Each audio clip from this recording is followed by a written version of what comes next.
Hello Virgo, welcome po sa inyong reading. So this is for your August the 1st to August the 3rd reading. So para po sa mga bago, don't forget to click the subscribe button, smash the like button, comment below kung kayo po yung nakaka-resonate, and hit the notification bell. Kung gusto niyo po ng dalawang reading, subscribe po kayo dun sa kabilang channel, that is Babaylan TV. No? Yan po ang ating unang channel catered for our international audience. Ayan. So I want you to know that this is a general reading. You may resonate with the entire reading or you may resonate with some bits and pieces of the reading. Take what's only yours. I want you to know that if you still care about your exes, hindi ko na po dito ipopost yung the X files natin, no? So doon na po sa Facebook. Yung Facebook po, Babaylan TV. No? So magsimula na tayo. Virgo, parang sa'yo, kahit mahal kita, no?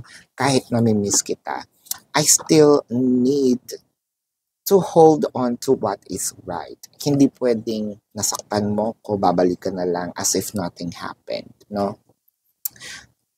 Kahit gaano kita kamahal, kahit gaano kita namimiss, you need to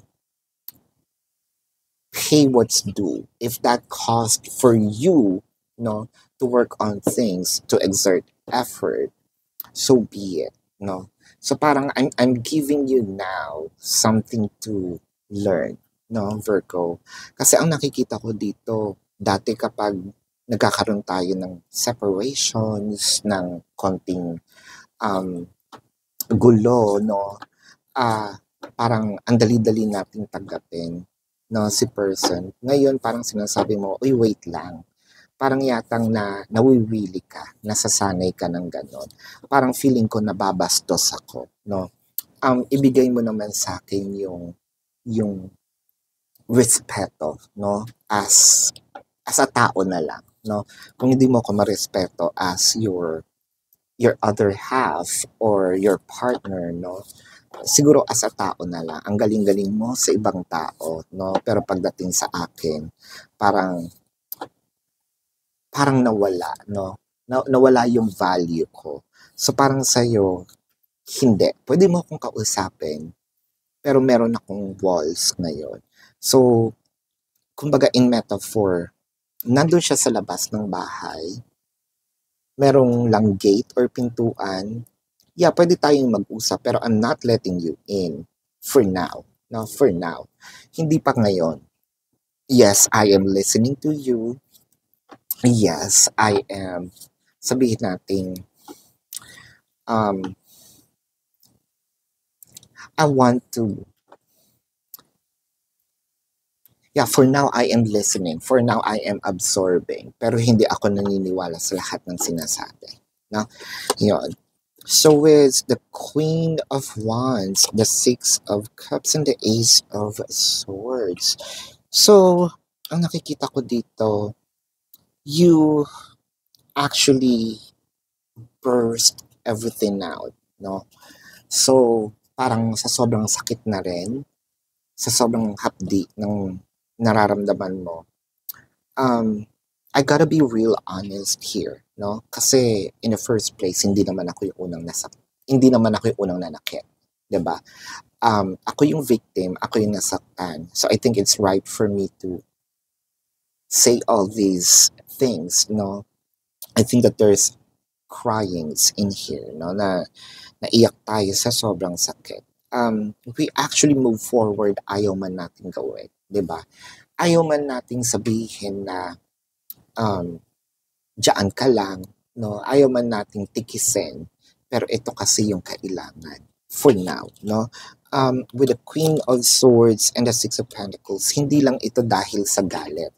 Yes, merong ines. Yes, merong galit. Pero for you to deserve the respect that you are actually aiming for, or at least ibalik man lang sa'yo itong respeto na meron siya dati, no? You need to, parang sabihin natin ditong tough love, no? Parang kailangan nating maging matigas ang puso natin, no? Hindi para gumante, kung hindi para matuto si person, no? Magkaiba kasi yung gumaganti ka kasi tas natutuwa ka. Actually, ginagawa mo to habang nasasaktan ka, pero you know with the Hermit card, this is actually for growth. Awakening, this is also sort of like, um, I'm not going to let you walk into my house or into my life with your dirty feet, no?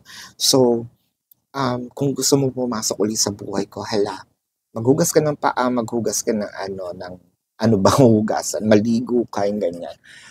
Sabihin mo ng sensitive ako, pero hindi pwede yung basta-basta na lang papasok, no? Um, you need to exert an effort kahit sa'yo. Kahit hindi na rin sa akin, sa'yo na lang, no? Iligo mo yan, no? Pag malinis ka na, baka pwede, papasukin pa kita, no? I am protecting my peace. I am protecting my sanctuary. This actually me, no? Myself is my sanctuary. Kasi feeling ko naman, hindi mo naman ako matutulungan, no? Hindi mo naman ako um, hindi mo ma-uplift, no, itong aking damdamin. So what I'm doing here is, which is the human nature, no? Sino pa bang tutulong sa akin kundi ang sarili ko, right? So with the Sun, the Ace of Cups, and the Six of Swords, parang yung sa'yo, kahit meron ng push, meron ng yung, kumbaga, yung konsensya mo, uy, nakakaawa naman siya, bigla mong lalabanan, no, yung ng utak mo. Hoy, ano yung sinasabi mo? Eh, paano naman ikaw, no? Paano naman ako? Eh, nakawawa din ako, no? Tumigil ka nga dyan, heart, no? Kung ano-ano yung sinasabi mo. With the justice and the wise one, I think that the main message here, Virgo, is you are doing, or actually you are on the right track, no? Kasi you're even sacrificing your own happiness. Parang hindi mo minadali, no? Hindi mo minamadali itong reconciliation, itong pagbabalik muli ni person, no? Um, hindi mo hinapol, no? Hindi naman sa nagpapabebe ka or nagmamaasim tayo, nagmamaganda tayo, no?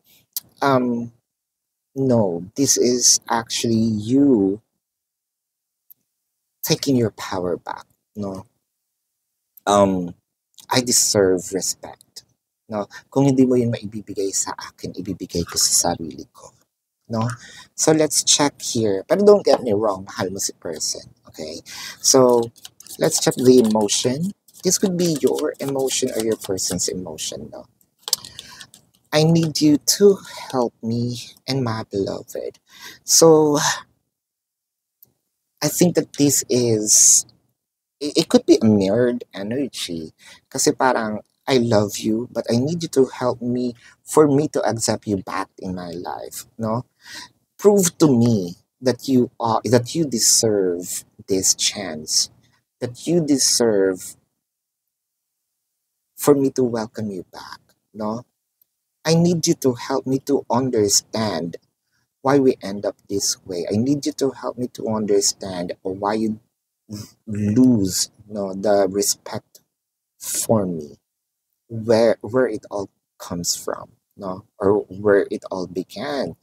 um I want to understand, and if you cannot give the respect back to me, I think we can call it quits, no? So let's check the zodiac sign of your person. Now this could be their sun sign or a placement in their chart, no? So Virgo, this could be kapwa Virgo, um Libra, Sagittarius, um, Pisces, Leo, Taurus, Capricorn, Scorpio. So, hold up. Yeah, so that's it. So this is your reading, Virgo. So para po sa mga bago, don't forget to click the subscribe button, smash the like button, comment below kung kayo po yung nakaka-resonate, and hit the notification bell. So kung gusto niyo pong sumali sa ating live session sa kabilang channel po yan, that is Babaylan TV. No, yan po ang ating unang channel catered for our international audience. And kung gusto niyo pong sumali sa live sessions, you're very much welcome. No? Kung hindi niyo maabutan, pwede naman kayo magtanong dito sa comment sections long as the questions answerable by yes or no. And kung hindi kayo masasatisfy sa yes or no na sagot, sa description box po, nandun po yung link ng aking website. So, click the link, you're gonna be routed to my website. No, nandun po yung information so that you can ask your question. Ayan, nandun po yung how much per question, then the name, the QR code so that you can make a payment, no? I also created a 4 questions plus 1, so that's already a discounted price for you guys, so take advantage of it. And if you also want to book a personal reading, nandun din po siya sa description box, no? So again, if you still care for your exes, nandun po yung mga, no, hiniwalay natin yung mga ex. Nandun po yung readings for the exes sa Facebook, no? I'll be posting a frequent, X-Files, no, doon po sa Facebook. And tuloy pa rin ang ating manhunt. So, nandun pa rin sa description box po yung fake accounts, no? So, report it, screenshot, then send the screenshot to the designated email para makabunot po tayo ng raffle for a free personal reading. So Virgo, this is your reading, love and light to you. Namaste. See you po sa susunod na reading. Goodbye.